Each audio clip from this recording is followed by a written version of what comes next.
دادا جی میں لندن کی یونیورسٹی میں پڑھنا چاہتی ہوں اور میرا ایڈمیشن بھی آن لائن ہو چکا ہے۔ میری بات سن کر دادا جان نے نیوز پیپر سے اپنی نظریں ہٹائیں تھیں۔ نظر کے چشمے کو کچھ ناک سے اوپر کیا، ماتھے پہ بل ڈالے، پھر کہنے لگے، کیا کہا تم نے؟ میں نے شاید کچھ غلط سن لیا۔ میں اس وقت کینو چھیل کر پلیٹ میں رکھ رہی تھی اور دادا جان کینو کھاتے ہوئے نیوز پیپر پڑھ رہے تھے۔ میں نے کہا مجھے لندن کی یونیورسٹی میں پڑھنا ہے، یہ میرا خواب تھا دادا جی، پلیز مجھے اجازت دے دیں۔ میں نے ان کے ہاتھ پہ ہاتھ رکھا، انہیں منانے کی کوشش کی۔ وہ کہنے لگے شہرام آتا ہے تو اس سے مشورہ کرتا ہوں۔ شہرام کا نام سن کر میرے ماتھے پہ بل پڑے تھے۔ میں نے کہا دادا جی شہرام بھائی کون ہوتا ہے میرے لیے فیصلہ کرنے والا؟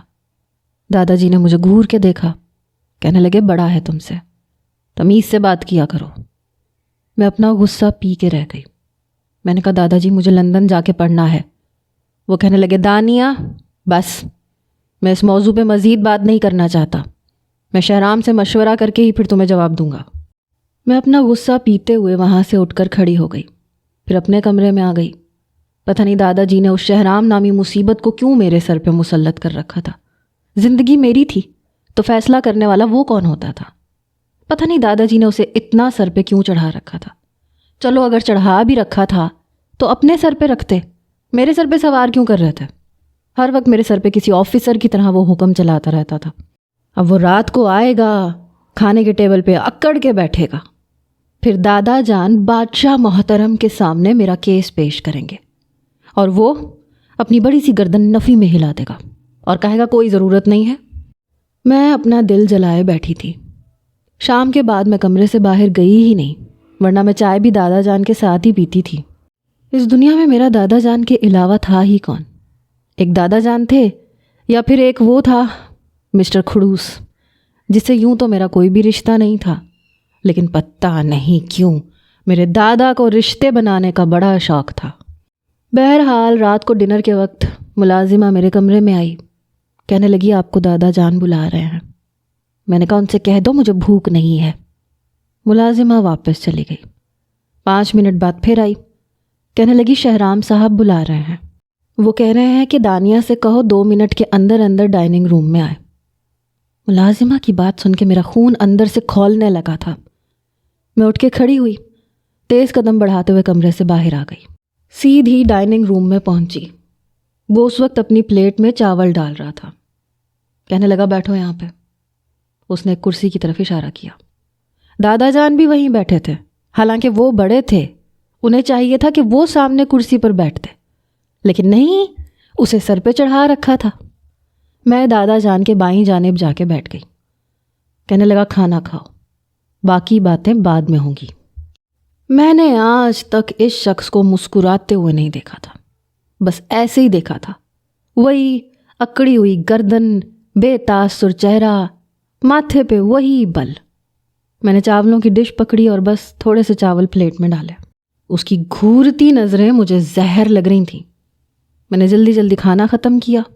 جیسے کرسی کھسکا کے کھڑی ہونے لگی تو وہ کہنے لگا دانیہ یہیں بیٹھ جاؤ۔ حالانکہ وہ میری طرف دیکھتا نہیں تھا، لیکن پھر بھی اس کے لہجے کا روب پتہ نہیں کیوں میرے قدموں کو جکڑ لیتا تھا۔ جب وہ مجھے کہتا تھا کہ ایک قدم بھی آگے مت بڑھنا تو میرے قدموں پہ اندیکھی زنجیر بندھ جاتی تھی۔ پتہ نہیں کیسا لہجہ تھا اس کا۔ اگر یہ کہا جائے کہ میں اس سے ڈرتی تھی تو شاید یہ سچ تھا۔ حالانکہ میں ڈرنا نہیں چاہتی تھی، لیکن پتہ نہیں کیسا شخص تھا۔ کہنے لگا دادا جان سے تم نے کیا کہا ہے؟ کہاں پڑھنا چاہتی ہو تم؟ میں نے اپنے گلے کو صاف کیا کیونکہ بہت سی گرہیں محسوس ہو رہی تھیں۔ میں نے کہا میں لندن کی یونیورسٹی میں۔ وہ کہنے لگا تو لندن میں اکیلی پڑھنا چاہتی ہو؟ میں نے کہا ظاہر سی بات ہے۔ وہ کہنے لگا وہاں اکیلی رہو گی؟ میں نے کہا جی۔ کہنے لگا یقیناً ہاسٹل میں رہو گی؟ میں نے کہا جی۔ کہنے لگا نہیں جاؤ گی، یہیں پہ داخلہ لے لو۔ میں نے کہا مجھے جانا ہے۔ میرا لہجہ کچھ بلند ہوا تھا۔ شہرام کہنے لگا کیا کہا تم نے؟ اس کا لہجہ تھا یا شیر کی دھاڑ۔ میں وہیں چپ ہو گئی۔ میری آنکھوں سے بے بسی سے آنسو نکلے تھے۔ میں کمرے میں چلی گئی۔ 2 دن میں نے کسی سے بات نہیں کی، دادا جان سے بھی نہیں۔ 2 دن بعد دادا جان میرے کمرے میں آئے۔ وہ کہنے لگے میری بیٹی ابھی تک مجھ سے ناراض ہے۔ میں نے کہا آپ کو مجھ سے پیار ہی نہیں ہے، اس کھڑوس سے ہے جو آپ کا کچھ نہیں لگتا۔ میرا یہ کہنا تھا۔ دادا جان کہنے لگے وہ تمہارا خیال رکھتا ہے بیٹے، بدگمان مت ہوا کرو۔ میں نے کہا مجھے اس کی ضرورت نہیں ہے دادا جی، آپ کو سمجھ کیوں نہیں آتی؟ پلیز مجھے جانے دیں، یہ میری دیرینہ خواہش ہے، اس کے علاوہ میں آپ سے کچھ نہیں مانگوں گی۔ میری بات سن کے کہنے لگے ٹھیک ہے، میں شہرام کو سمجھا لوں گا، لیکن بیٹے آخری فیصلہ اسی کا چلے گا۔ تم جانتی ہو جہاں زیب کے بعد اسی نے سب کچھ سنبھالا ہے، ورنہ تو ہم لوگوں کا ابھی تک دیوالیہ نکل چکا ہوتا۔ میں نے کہا تو کوئی احسان نہیں کیا ہے اس نے، میرے باپ کے بھی اس پہ بہت احسان ہے جنہیں اگر وہ چکانے پہ آئے تو زندگی کم پڑ جائے۔ دادا جی کہنے لگے دانیہ بری بات ہے، ایسی باتیں نہیں کرتے۔ میں نے کہا کیوں نہ کروں، میرے باپ کے پیسوں پہ وہ عیش کر رہا ہے، سب کچھ میرے بابا کا تھا جس پہ وہ مالک بنا بیٹھا ہے۔ دادا جان وہ ہوتا کون ہے مجھ پہ روب جمانے والا؟ میں چلا کے بولی تھی۔ مجھ سے برداشت نہیں ہو رہا تھا کہ وہ میرے باپ کے ٹکڑوں پہ پلنے والا مجھ سے یوں بات کر رہا تھا۔ دادا جان کہنے لگے تم غصے میں ہو، بیچ کا کوئی راستہ میں نکالتا ہوں، لیکن بیٹا اپنا رویہ شہرام سے ٹھیک رکھا کرو، اسے یوں تمہارا ضد کرنا پسند نہیں ہے۔ میں نے کہا دادا جان میں کیوں اس کھڑوس کی پسند ناپسند کو اہمیت دوں؟ پلیز، میں آپ کی پوتی ہوں، مجھے آپ کی اجازت چاہیے، کسی اور کی نہیں۔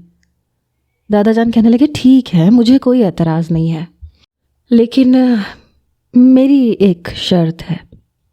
میں نے کہا وہ کیا؟ تو وہ کہنے لگے تم لندن جانے سے پہلے شہرام سے نکاح کرو گی۔ دادا جی کی شرط نے میرے ہوش اڑا کے رکھ دیے تھے۔ میں نے کہا ہرگز نہیں، میں کبھی بھی یہ نہیں کر سکتی۔ دادا جی آپ نے سوچ بھی کیسے لیا؟ میرا تو دماغ چکرا کے رہ گیا تھا۔ وہ کہنے لگے میں نے تمہیں لندن جانے کی شرط بتا دی ہے، یا تو میری بات مان لو، میں تمہیں ویزا منگوا دوں گا، ورنہ دوسری صورت میں تم یہی یونیورسٹی میں داخلہ لے لو۔ میں نے کوئی جواب نہیں دیا۔ دادا جان کہنے لگے اچھی طرح سوچ لو۔ یہ کہہ کے وہ کمرے سے چلے گئے، لیکن میں سوچ میں پڑ گئی۔ یقیناً یہ مشورہ بھی اس مسٹر کھڑوس نے دیا ہوگا۔ اسے ذرا شرم نہیں آئی؟ میں اسے بھائی کہتی ہوں، انسان اس بات کا ہی لحاظ رکھ لیتا ہے، لیکن وہ کیوں رکھے گا؟ اس میں ایسی شرم اور لحاظ ہے ہی نہیں، ورنہ میرے باپ کے سجے سجائے کام پہ جا کے نہ بیٹھتا بلکہ اپنی محنت کرتا۔ اس کی نظر میرے باپ کے بزنس پہ تھی، اور اب وہ مجھ سے شادی کر کے ساری جائیداد کا مالک بننا چاہتا تھا۔ اگر میں دادا جی سے انکار کرتی تو میرا یہ خواب بھی پورا نہ ہوتا۔ میں لندن جا کے پڑھنا چاہتی تھی۔ مجھے تو یہ سمجھ نہیں آ رہا تھا کہ آخر دادا جان نے شہرام کا نام لیا تو لیا کیوں؟ کیا ان کو نہیں پتا کہ وہ کس مزاج کا انسان ہے؟ میں کیوں اس کے ساتھ زندگی گزارنے لگی؟ میں بیڈ پہ بیٹھی اپنا خون جلائے جا رہی تھی، اپنی گزشتہ زندگی کے بارے میں سوچنے لگی۔ جب سے میرے والدین کی حادثاتی موت ہوئی تھی، تب سے یہ شخص مجھ پہ حاکم بننے کی کوشش کر رہا تھا۔ پتہ نہیں دادو پہ کیا جادو کیا تھا اس نے کہ وہ اس کی ہر بات کو مقدم رکھتے تھے، حالانکہ میرے باپ نے اسے ہمیشہ اوقات میں رکھا تھا۔ پھر میں نے سوچا کہ جس قدر یہ مجھے غصے اور نفرت سے دیکھتا ہے، یہ کبھی بھی مجھ سے شادی نہیں کرے گا۔ دادا جان سے بات کرنا ہی بیکار تھا، انہیں شہرام کے علاوہ کوئی نظر ہی نہیں آتا تھا۔ اس لیے میں نے سوچا مجھے خود اس سے جا کے بات کرنی چاہیے۔ میں نے یہ لحاظ بھی نہیں کیا کہ رات کا 1 بج رہا ہے اور اس وقت موصوف سو رہے ہوتے ہیں۔ میں اپنے کمرے سے باہر آئی تو لاؤنج بالکل خالی تھا۔ دادا جان کے کمرے کی لائٹ بند تھی۔ بہت ہی اصول پسند انسان تھا، کہتا تھا 10 بجے کے بعد سو جانا چاہیے، اور اب تو 1 بج رہا تھا۔ لیکن اس شخص کی وجہ سے میری نیندیں حرام تھیں تو میں اسے کیوں سونے دیتی؟ وہ تھا ہی کیا؟ کچھ بھی تو نہیں۔ میں اوپر کا زینہ چڑھ گئی، جا کے اس کے کمرے کے سامنے کھڑی ہو گئی۔ دل بہت زور زور سے دھڑک رہا تھا، لیکن خیر دل کو بڑی مشکل سے سنبھالا۔ دروازے پہ دستک دی۔ کچھ دیر بعد اندر سے خمار آلود آواز آئی کہ کون ہے؟ میں نے کہا دروازہ کھولیں شہرام بھائی، میں ہوں۔ اندر سے پھر آواز آئی دماغ درست ہے تمہارا؟ رات کا 1 بج رہا ہے، میں کیوں دروازہ کھولوں؟ جاؤ اپنے کمرے میں جا کے سو۔ میں نے کہا دروازہ کھولیں، مجھے آپ سے بات کرنی ہے۔ پھر اندر سے آواز آئی، دانیہ یہ بات کرنے کا وقت نہیں ہے، صبح مر نہیں جاؤ گی، تم زندہ رہو گی۔ ڈائننگ ٹیبل پہ ناشتے کے بعد بات کرنا، ابھی جاؤ سونے دو مجھے۔ تمہیں تو شاید فارغ بیٹھنے کی عادت ہے لیکن میرے پاس وقت نہیں ہوتا۔ میں نے کہا دروازہ کھولیں، تو کہنے لگا عجیب غنڈہ گردی ہے تمہاری۔ دروازہ کھلا، وہ اپنے نائٹ سوٹ میں تھا، آنکھیں نیند سے چور تھیں، بال بکھرے ہوئے تھے، ماتھے پہ وہی بل اور گردن ویسے ہی اکڑی ہوئی۔ مجھے دیکھ کے بولا، ہاں بولو کیا کام ہے جس کے لیے تمہیں صبح کا بھی صبر نہیں ہو رہا؟ میں نے کہا آپ کو شرم آنی چاہیے۔ کہنے لگا مجھے اس وقت مجھے نائٹ سوٹ میں دیکھ کے تمہیں شرم آنی چاہیے، کیونکہ اس نے صرف نائٹ گاؤن پہنا ہوا تھا جس پہ صرف پیٹ پہ بیلٹ باندھ کے کور کیا جاتا ہے۔ میں نے نظریں چرائی، میں نے کہا میرا یہ مطلب نہیں ہے۔ کہنے لگا آدھی رات کو ایک غیر شادی شدہ لڑکے کے کمرے میں آنا کہاں کی شرم و حیا ہے؟ یہ زبردستی سے کمرہ کھلوانا یہ کہاں کی شرافت ہے؟ اور پھر مجھے اس حلیے میں دیکھ کے مجھے شرم دلوانا، مجھے لگ رہا ہے تم نشہ کرنے لگی ہو۔ میں نے کہا میں آپ کو بھائی کہتی ہوں۔ کہنے لگا تو میں نے کب اعتراض کیا ہے؟ میں تم سے 6 سال بڑا ہوں، تمہیں مجھے بھائی ہی کہنا چاہیے۔ میں نے کہا میں آپ کو بھائی کہتی ہوں، اور آپ میرے بارے میں ایسا سوچتے ہیں؟ کہنے لگا تمہارا دماغ ٹھیک ہے؟ کیا سوچتا ہوں میں تمہارے بارے میں؟ میں نے کہا آپ نے دادا جان سے کہا ہے نا کہ میں آپ سے نکاح کروں، تبھی آپ مجھے لندن جانے دیں گے۔ میری بات سن کے اس کی آنکھیں کچھ سکڑی تھیں۔ کہنے لگا میں یہ کیوں کہوں گا؟ مجھے کیا ضرورت پڑی ہے؟ میں نے کہا پھر دادا جان نے یہ شرط کیوں رکھی ہے؟ وہ کہنے لگا تو جا کے دادا جان سے پوچھو میری نیند کیوں خراب کر رہی ہو۔ میں نے کہا آپ ایسا کریں، آپ انکار کرتے ہیں۔ میری بات سن کے اس نے سر سے پیر تک مجھے دیکھا۔ کہنے لگا انکار کیوں کروں؟ وجہ بھی تو ہو کوئی۔ میں نے اس کا جواب سن کے اسے غصے سے دیکھا۔ میں نے کہا اس لیے کہ میں آپ کو بھائی کہتی ہوں، بھائی سمجھتی ہوں۔ وہ کہنے لگا تو شادی سے پہلے ہر لڑکی اپنے کزنس کو بھائی کہتی ہے، بھائی سمجھتی ہے۔ اٹس اوکے، ایسا ہو جاتا ہے۔ میں نے کہا لیکن آپ میرے کزن نہیں ہیں، آپ میرے کچھ بھی نہیں ہیں۔ وہ کہنے لگا بار بار دہرانا ضروری نہیں ہوتا، مطلب کی بات کرو۔ میں نے کہا سیدھا مطلب یہ ہے میں آپ سے شادی نہیں کرنا چاہتی اور میں لندن جانا چاہتی ہوں۔ اس نے گہری سانس لی، پھر کہنے لگا بات یہ ہے کہ میں تمہارے باپ کے ٹکڑوں پہ پل رہا ہوں اور تمہارے باپ کے مجھ پہ بہت احسان ہے، تمہارے دادا کے بھی بہت احسان ہے، اس لیے میں تو شادی سے انکار نہیں کر سکتا، لیکن ابھی تک دادا جان نے مجھ سے ایسا کچھ کہا بھی نہیں ہے، اور اگر کہیں گے تو ایک احسانوں کے نیچے دبا ہوا انسان کیا کر سکتا ہے؟ انکار تو نہیں کر سکتا نا، چاہے لڑکی اسے کتنی بری کیوں نہ لگتی ہو، ناپسند ہی کیوں نہ ہو۔ میں نے کہا آپ پہ ایسی کوئی زور زبردستی نہیں ہے۔ وہ کہنے لگا دوسروں کے ٹکڑوں پہ پلنے والے پہ احسان کا جوتا ہی کافی ہوتا ہے۔ کیوں ایسا ہی ہے نا؟ شاید وہ میری اور دادا جان کی باتیں سن چکا تھا۔ جیسے اس نے 2 قدم آگے بڑھائے میں پیچھے ہٹ گئی۔ کہنے لگا جاؤ جا کے سو جاؤ، لندن جانا تمہاری خواہش ہے، میری نہیں۔ یہ کہہ کے وہ کمرے میں جا کے دروازہ بند کر چکا تھا۔ مجھے سمجھ نہیں آ رہی تھی کہ دادا جان اچھی طرح جانتے ہیں کہ مجھے وہ شخص ایک آنکھ اچھا نہیں لگتا۔ میں اپنے کمرے میں آ کے بیٹھ گئی، مجھے سمجھ نہیں آ رہا تھا کیا کروں کیا نہ کروں۔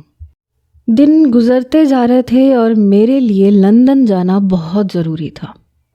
دادا جان کو کبھی شہرام کے جانے پہ اعتراض نہیں ہوا، مہینے میں 20 سے 22 دن وہ دوسرے ملک میں جاتا تھا، گھومتا تھا، میرے باپ کے پیسوں پہ عیاشیاں کرتا تھا اور کہتا تھا بزنس ٹور پہ جا رہا ہوں۔ اور ایک میں اپنے باپ کی اتنی دولت اور جائیداد ہونے کے باوجود دوسروں کے رحم و کرم پہ بیٹھی ہوئی تھی۔ مجھے دادا جان کو منانا پڑتا تھا اور مجھے اس شہرام کھڑوس سے اجازتیں لینی پڑتی تھیں۔ میں کیوں لوں اس سے اجازت؟ اور اب یہ نئی مصیبت دادا جان نے میرے سر پہ ڈال دی۔ پتہ نہیں کب مجھے نیند آئی۔ صبح جب میری آنکھ کھلی اور میں ڈائننگ ٹیبل پہ گئی تو وہ یوں تھا جیسے کچھ ہوا ہی نہیں۔